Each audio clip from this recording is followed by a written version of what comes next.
pansin sa iyong mga kapaligiran. Kay dumi na ng hangin, pati na ang mga ilog natin. Hindi na masama ang pag-unlad at malayo-layo na rin ang ating narating. Ngunit masdan mo ang tubig sa dagat, dati kulay asul, ngayon'y naging itim. Ang mga duming ating ikinalat sa hangin, sa langit, huwag na nating paabutin. Upang kung tayo'y pumanaw man sa sariwang hangin, sa langit natin matitikman. Mayroon lang akong hinihiling, sa aking pagpanaw sana ay tag-ulan.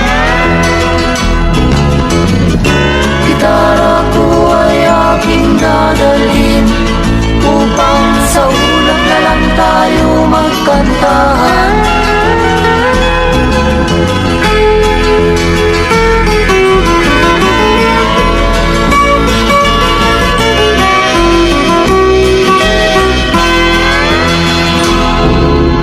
Ang mga batang ngayon lang isinilang, may hangin pa kayang matitikman. May mga puno pa kaya silang aakyatin, may mga ilog pa kayang lalamuyan. Bakit di natin pag-isipan ang nangyayari sa ating kapaligiran?